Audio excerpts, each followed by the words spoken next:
नमस्कार साथियों, स्वागत है आपका अपने YouTube चैनल झुंझुनू एजुकेशन पर।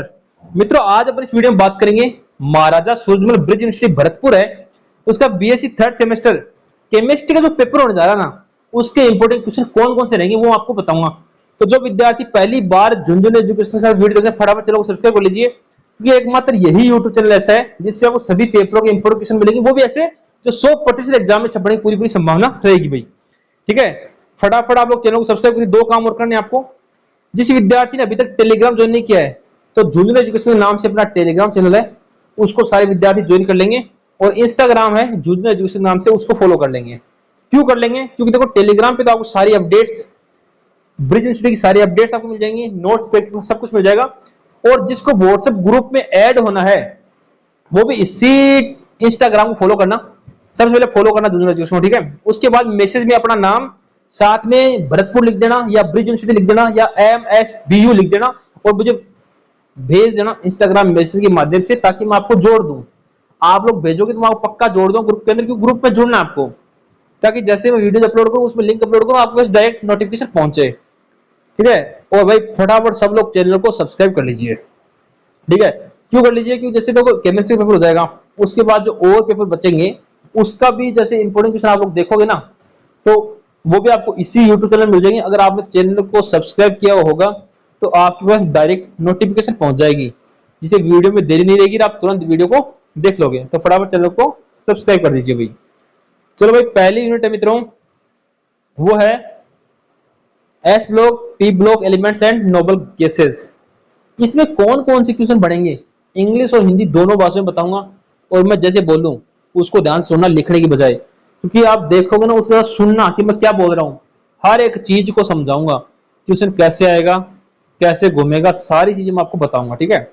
पहला क्वेश्चन इसमें रहेगा, क्षारीय एवं क्षारीय मृदा जो धातु हैं, उनके गुणों की तुलनात्मक विवेचना करनी है। मतलब सीधा आपसे ऐसे पूछेगा, जो क्षारीय और क्षारीय मृदा धातु है वो क्या है। Discuss the comparative properties of alkali and alkyne earth metals. Okay, कि भाई आपको क्षारीय क्षारीय मृदा धातु है, उनके गुणों की विवेचना करनी है। क्योंकि क्षारीय एवं क्षारीय मृदा धातु है, इनका आपको वर्णन करना है। पहला क्वेश्चन शानदार क्वेश्चन है, इसको अच्छी तरीके से पढ़ोगे आप तो आपको सारे कंफ्यूजन दूर हो जाएंगे। लेकिन पढ़ना है, कि मैं जो बताऊं ना, उनको आप लोग रामबाण उपाय मान लेना भाई। कौन सा उपाय? रामबाण। क्योंकि यहां से पेपर बढ़ने वाला आपका, अच्छे क्वेश्चन हैं, यहां से बनेगा। तो मैं जो बताऊं उसको सुन लेना और अच्छे तरीके से लिख लेना।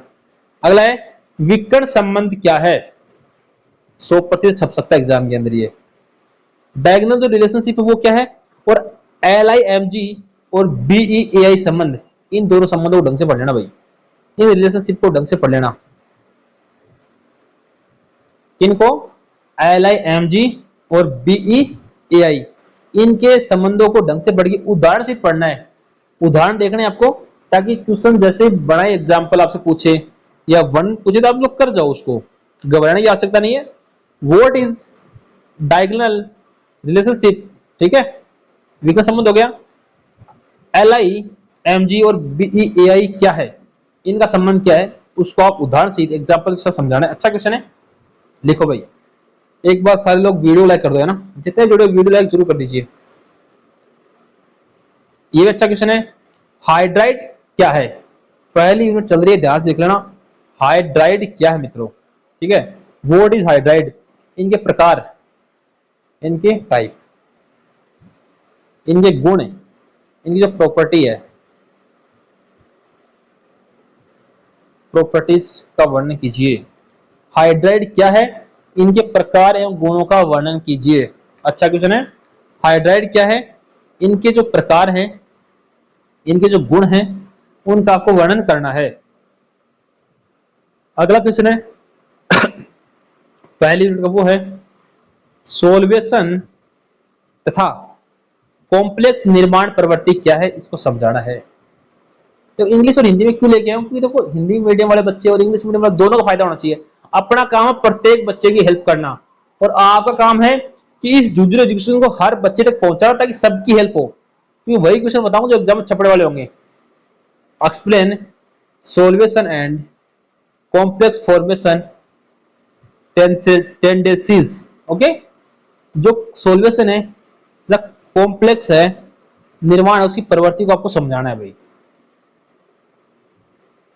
पी ब्लॉक के तत्वों की आवर्तिता पर टिप्पणी लिखिए। आपको सीधा से यहां से पढ़ना है भाई, मैं एक चीज बताऊंगा, यहां से क्वेश्चन छपेगा। पी ब्लॉक है ना वो एंड डी ब्लॉक, इनकी आपको प्रॉपर्टीज देखनी है। ठीक है, आवर्तिता तो पढ़ो या ना पढ़ो, लेकिन इनकी प्रॉपर्टीज है, इनके जो गुण है वो आपको अच्छी तरीके से याद करने के। इनके पी ब्लॉक के तत्व एंड डी ब्लॉक के तत्व मित्रों। Right A note on periodicity of P block elements.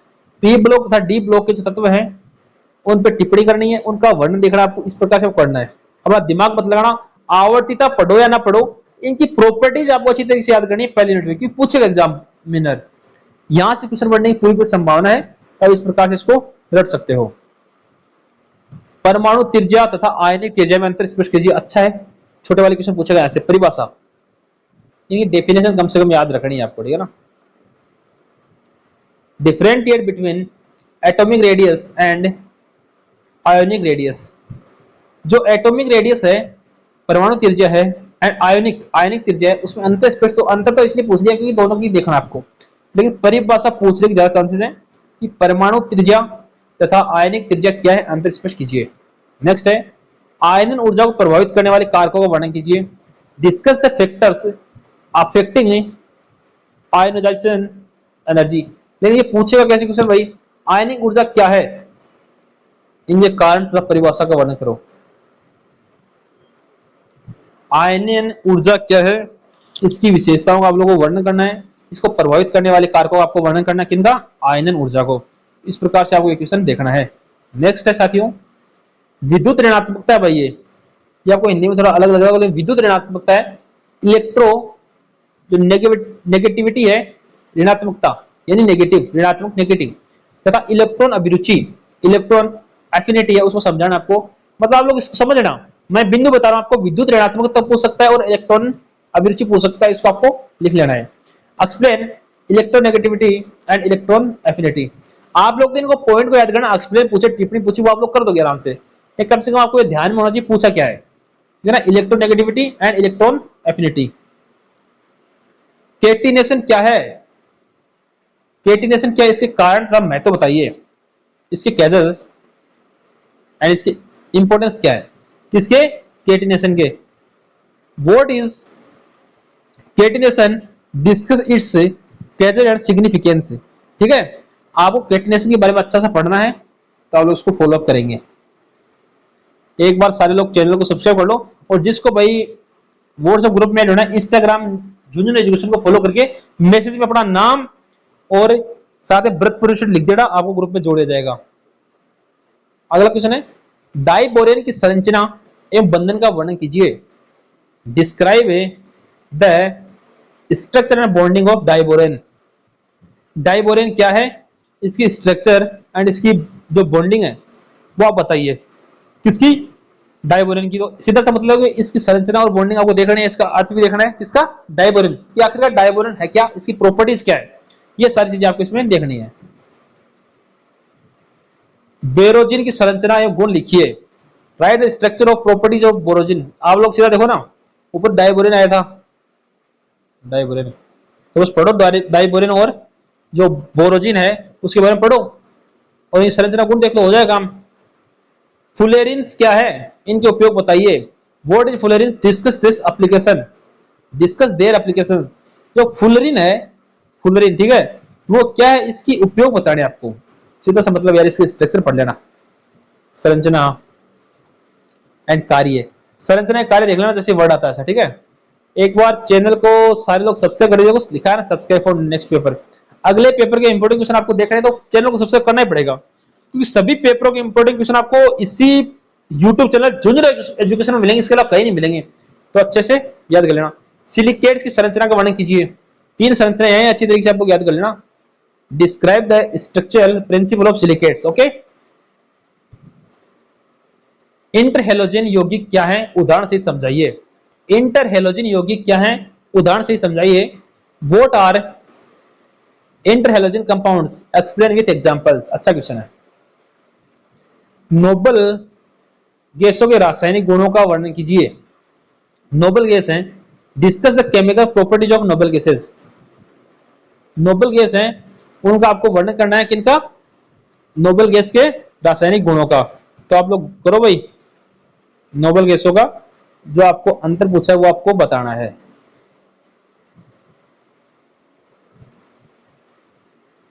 चलो भाई, अगला है जिनोन के यौगिकों की संरचना बंधन को समझाइए।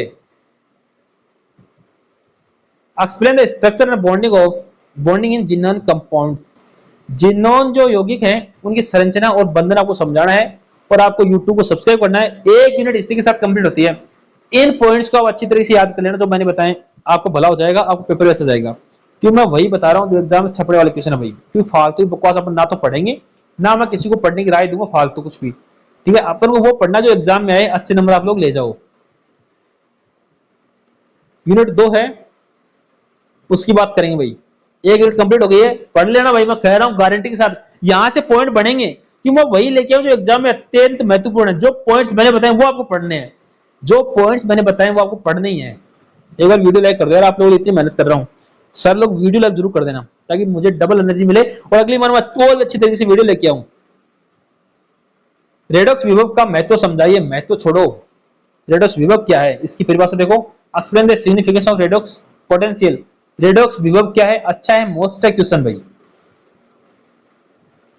रेडॉक्स विभव के बारे में आपको पढ़ना है। फॉरेस्ट आरेख ये पूछेगा, वर्णन पूछे ना पूछे, किसी का फॉरेस्ट आरेख बनवाना पूछेगा, बनवाना आना चाहिए आपको। फास्ट जो फॉरेस्ट है वो डायग्राम पूछेगा आपसे, बनवाना पूछेगा पक्का। वर्णन आपसे पूछे चाहे नहीं पूछे, या आरेख बनवा सकता है, तो अच्छी तरीके से आप इसको लिखेंगे तो सही रहेगा आपके लिए। लेटिमर आरेख क्या है, इसके उपयोग लिखिए। लेटिमर आरेख और फॉरेस्ट आरेख दोनों आरेख आपको पढ़ने हैं। 100% दोनों में से एक आरेख आपको एग्जाम में देखने को मिल जाएगा। 100 में से दोनों में से एक आपको मिल जाएगा 100% एग्जाम में देखने को।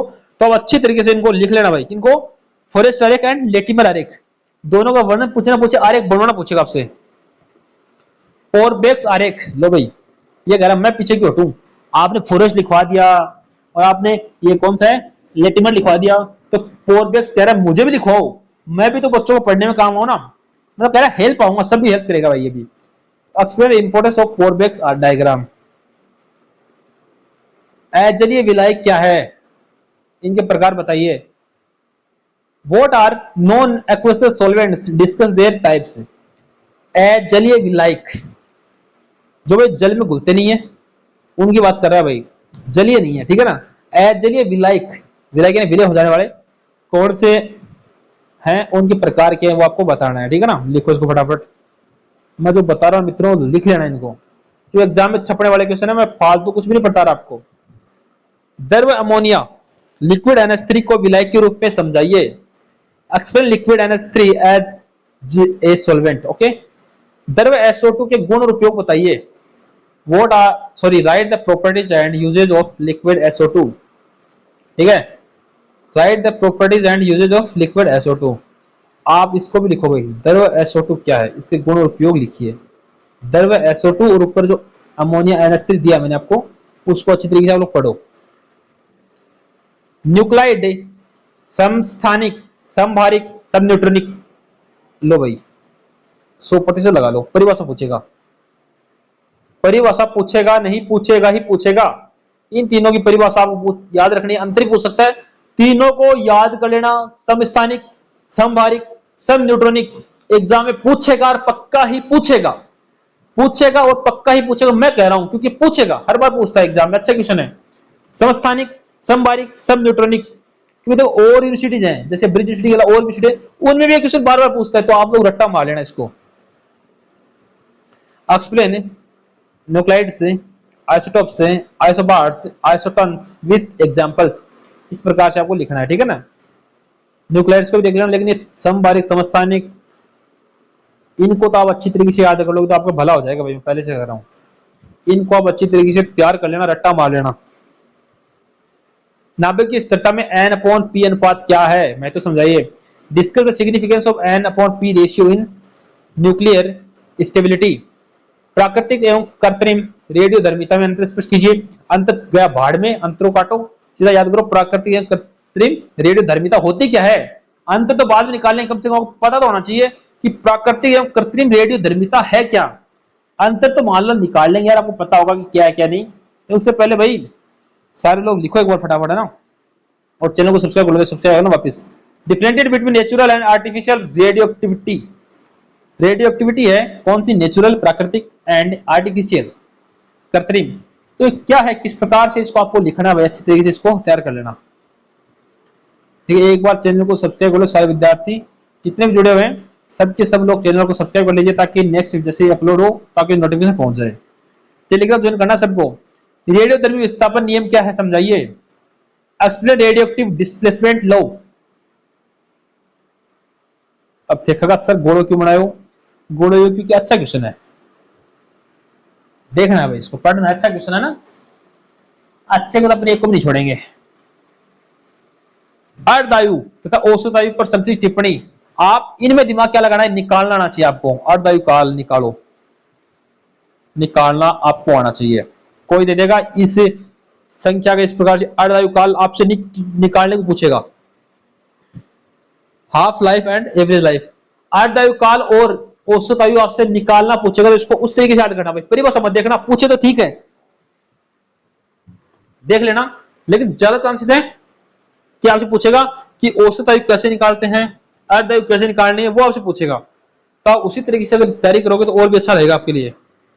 यूनिट 2 इसी के साथ कंप्लीट होती है। एक बार है ना सारे लोग वीडियो लाइक कर दो भाई, देखो भरपूर बार जितना ज्यादा वीडियो लाइक करेंगे उतना ही हमें सपोर्ट मिलेगा कि बच्चे हमें सपोर्ट करें।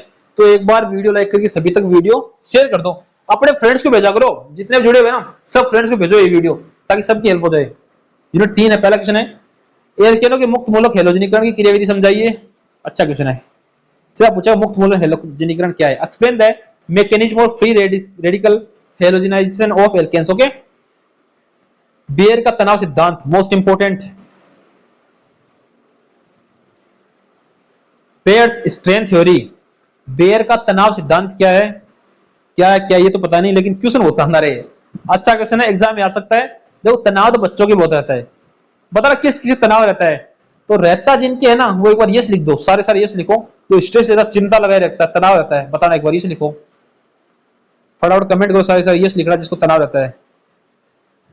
अब सुनो मेरी बात, अगर तनाव रहता है ना तनाव को मारो गोली, अच्छे से पढ़ो आप, तनाव रखना ही नहीं है किसी विद्यार्थी को, आप अच्छी तरीके से तैयारी करो, देखो जो होगा अच्छा होगा, आप पढ़ो जरूर सफल होंगे, तनाव रखना ही नहीं है आपको, ठीक है ना। सभी तक शेयर करो वीडियो को और अच्छी तरह पढ़ाई पढ़ो, केमिस्ट्री में ये क्वेश्चन आने वाले हैं।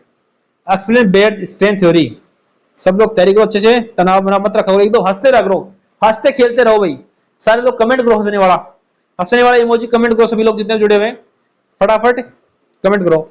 एल्केनों की स्थिरता को प्रभावित करने वाले कारकों का वर्णन कीजिए। Discuss the factors affecting the stability of alkenes. आपको सीधा से देखना एल्केन क्या है, इसको स्थिरता प्रदान करने वाले जो प्रभावित है करेंगे स्थिरता को, वो कार्य कौन कौन से हैं। हाइड्रोबोरेशन ऑक्सीकरण अभिक्रिया समझाइए। हाइड्रोबोरेशन ऑक्सीकरण अभिक्रिया आपको समझानी है। Explain hydroboration oxidation reaction. Ozonolysis क्या है, इसकी क्रियाविधि समझाइए।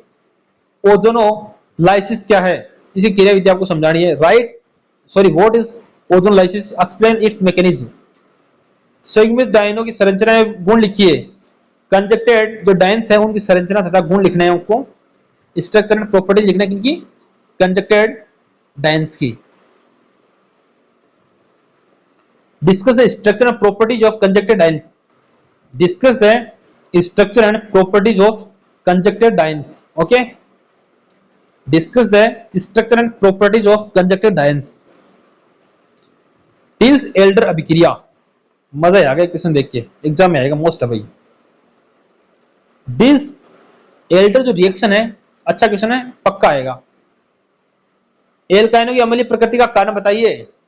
Explain the acidic nature of alkynes. दूसरी बात, एक चीज देखना, इसमें जितनी भी अभिक्रिया है ना एक एक लाइन वाली, आपके पास पढ़ने का जो सीरीज है सोल्व पेपर है, उसमें जितनी भी एक एक लाइन की जो अभिक्रिया उन सबको आपको पढ़ना है भाई, क्योंकि वो अभिक्रिया एग्जाम में पूछेगा, कम से कम 3 या 4 अभिक्रिया पूछता है, तो आप उनको अपने स्तर पर तैयार करना, वो मैं नहीं बताऊंगा आपको, आप उन अभिक्रियाओं खुद अपने स्तर पर तैयार करना। मैं बड़े वाले क्वेश्चन बता रहा हूं आपको, लेकिन छोटे वाले क्वेश्चन आप उनको देखना, उनको अच्छी तरह पढ़ना। एसिड में एसिड तो अभिक्रिया में अंतर स्पष्ट, अंतर नहीं पूछेगा, वर्ण पूछेगा, अच्छा क्वेश्चन है, वर्ण पूछेगा। और मोस्ट इंपोर्टेंट है भाई, शानदार है, ठीक है। ओजम है, मतलब बहुत गजब का क्वेश्चन है, 100% आएगा एग्जाम के अंदर, 100% आएगा। SN1 SN2 जो रिएक्शंस हैं उनको आप रट्टा मार के जाना, निंदो में भी आपके SN1 SN2 क्रिया याद होनी चाहिए, एग्जाम पूछेगा भाई। एल्किन हैलाइडों का निर्माण की विद्या समझाइए। Describe the methods of preparation of एल्किन हैलाइड्स। 3 मिनट कंप्लीट है, यूनिट 4 जो लास्ट मिनट है। एक बार सारे लोग वीडियो को शेयर कर दो, जितना ज्यादा शेयर किया जाए आपसे, जितना ज्यादा आपसे वीडियो शेयर किया जाए उतना कीजिए, ताकि सबकी हेल्प हो। अपना काम है प्रत्येक बच्चे की हेल्प करना, तो सब तक आप लोग शेयर करो दबा के। पहला क्वेश्चन है उष्मागतिक तंत्र, थर्मोडायनामिक सिस्टम तथा उनके प्रकार समझाइए। थर्मोडायनामिक सिस्टम क्या है उसका वर्णन आपको करना है भाई। Explain thermodynamic system and it's type. Okay, उष्मा हीट एवं कार्य में अंतर स्पष्ट कीजिए। सीधी सी बात है कि उष्मा क्या है, हीट क्या है। सॉरी, उष्मा ये तो एक ही बात है, उष्मा एंड वर्क, कार्य क्या है। उष्मा क्या है और कार्य क्या, दोनों अलग अलग है, तो इनको आप अच्छी तरीके से याद करो भाई। Different between heat and work, सीधा से पूछेगा उष्मा की परिभाषा दीजिए, या कार्य उष्मा अंतर स्पष्ट ऐसे पूछ सकता है, लेकिन ज्यादा चांसेस है इनका अलग अलग से वर्णन आपसे पूछेगा भाई, तो आप इसको अच्छी तरीके से तैयार करो। नेक्स्ट पे चलते हैं। ये लो भाई, आ गया एग्जाम में, आ गया 100%। उष्मा गति का प्रथम नियम लिखिए तथा समझाइए। State and explain the first law of thermodynamics. एक आपको इसके साथ देखना, शून्य एंड द्वितीय। एक क्वेश्चन 100% बड़े वाला। देखो आपकी किस्मत अगर थोड़ी बहुत भी टेढ़ी हुई ना तब बात अलग है, वरना ये क्वेश्चन एग्जाम में 100% आएगा, बार बार रिपीट होने वाला क्वेश्चन है। उष्मागतिकी का प्रथम नियम, उष्मागतिकी का शून्याङ्की नियम यानी शून्य नियम, एवं उष्मागतिकी का द्वितीय नियम। इन तीनों नियमों से एक नियम आपको वर्णनात्मक यानी बड़ा क्वेश्चन निबंधात्मक पक्का मिलेगा। अगर मेरा विश्वास हो पक्का मिलेगा, आप अच्छी तरीके से याद कर लेना, वरना भाई बात नहीं है, लेकिन पक्का आएगा क्योंकि बहुत इंपॉर्टेंट क्वेश्चन है। नेक्स्ट है आंतरिक ऊर्जा का एंथैल्पी में संबंध स्पष्ट कीजिए। Most important, internal energy and enthalpy में संबंध स्थापित कीजिए। इनका सूत्र बताना एक बार किसी को याद है। Establish the relation between internal energy and enthalpy. ठीक है, इंटरनल एनर्जी है एंड जो एंथैल्पी है उनमें आपको संबंध स्थापित करना है। जूल थॉमसन प्रभाव, मोस्ट इंपोर्टेंट, 100% आने वाला है। जूल थॉमसन प्रभाव क्या है समझाइए। आएगा तो निबंधात्मक आएगा, और एक छोटा वाला क्वेश्चन आ सकता है परिभाषा में, ठीक है ना। अच्छी तरीके से याद कर लेना कि जूल थॉमसन प्रभाव है क्या। तो सबसे पहले ये तो पता होना चाहिए कम से कम कि जूल थॉमसन प्रभाव आखिरकार है क्या। Explain Joule Thomson effect. Explain नहीं करना, माइंड में सेट करना साथियों ना। सारे भाई बहन एक बार चैनल को सब्सक्राइब कर लो भाई, कितने जुड़े हुए ना, नए जुड़े हो फटाफट चैनल को सब्सक्राइब करो, ताकि जैसे मैं अगला वीडियो अपलोड करूं आपको नोटिफिकेशन पहुंच जाए। हेस का स्थिर ऊष्मा योग नियम लिखिए या उनके अनुप्रयोग लिखिए। State Hess law and discuss its application. Hess का स्थिर ऊष्मा योग नियम, हेस है उसका, हेस तो भाई वैज्ञानिक था, उसका तो स्थिर स्टेबल ऊष्मा योग नियम जो है उसको लिखना है, उसके अनुप्रयोग बताने हैं आपको, ठीक है। हेस का लॉ। बंधन वियोजन ऊर्जा, बॉन्ड डिसोसिएशन एनर्जी क्या है, क्या है बताऊं क्या है, ये परिभाषा है, सकते छोटा वाला क्वेश्चन वो है, तो इसको याद कर लेना।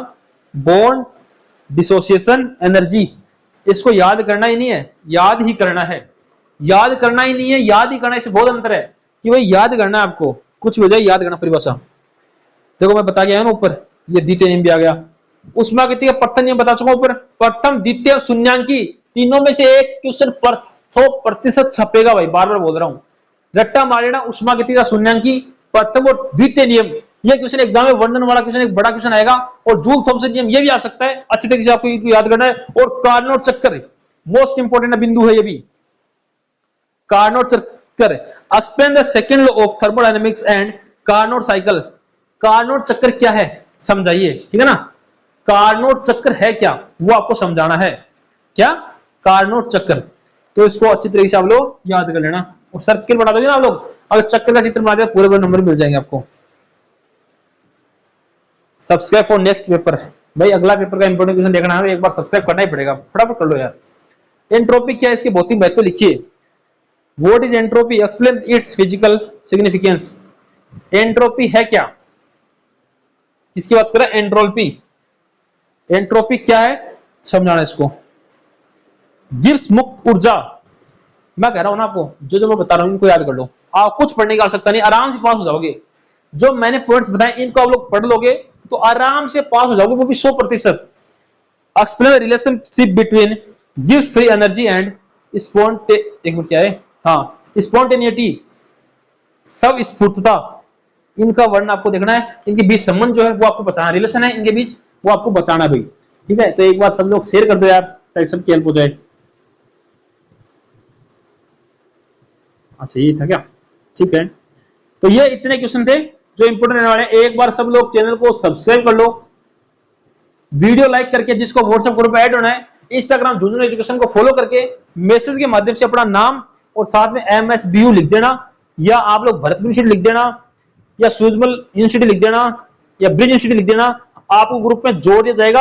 आप बस चैनल को सब्सक्राइब करके इंस्टाग्राम मैसेज करना और टेलीग्राम आप सबको ज्वाइन कर लेना है। टेलीग्राम कैसे ज्वाइन करोगे भाई, तो वीडियो डिस्क्रिप्शन लिंक दिया है तो वहां से ज्वाइन कर लो, या आप टेलीग्राम ऐप पे जाइए, वहां लिखिए झुंझुनू एजुकेशन, वहां से भी आप ज्वाइन कर सकते हो साथियों।